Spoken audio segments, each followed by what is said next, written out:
They knew they might die at sea, but these migrants took the risk, leaving from Tunisia on a dangerous voyage across the Mediterranean that this year alone has claimed more than 1,000 lives. Arriving hours later on Lampedusa, a tiny Italian island closer to Tunisia than Italy. This is the fourth group of migrants to have arrived here in the past 17 hours or so. Now, all the migrants that I've spoken with here in Lampedusa, they've been too afraid to be interviewed on camera. Most of them are traumatized by what they describe as a harrowing journey across the Mediterranean, and they're also terrified about the uncertainty they now face. Days earlier, a far sadder scene, when a boat carrying approximately 50 migrants capsized off the island of Lampedusa. 22 people were rescued, but at least 13 migrants, all women, died. Others are missing. Ambulance driver GIACOMO MATINA helped transport bodies pulled from the water. We people from Lampedusa have always helped these people, and we always will. I don't like it when newspapers say that we don't want them here.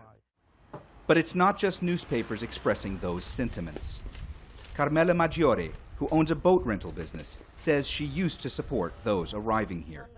But she says that changed when migrants stole one of her boats. Nowadays, even if one of those women come here, I'm not going to welcome her because they cause me harm.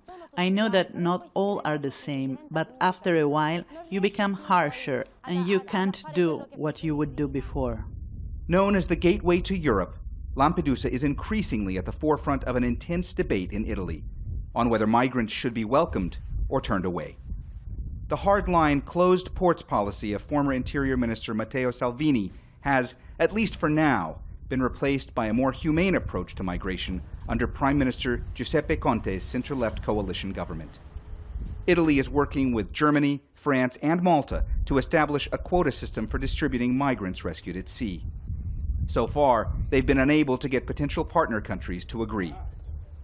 The identities of most of the migrants buried in Lampedusa's cemetery are unknown. Aid worker Alberto Mallardo believes it's important for him to be among the first Europeans to welcome people who've suffered so much. He blames Italy's politicians for polarizing opinion. Unfortunately, Lampedusa is an Italian island which is influenced by the overall public debate.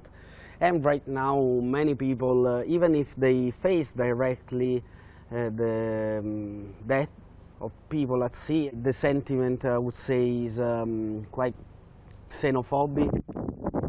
On other parts of the island sit other types of graveyards. The remains of vessels that were meant to deliver so many desperate people to safety. A stark reminder of futures envisioned, but never realized. Mohammed, Jamjoom, Jazeera, Lampedusa, Italy.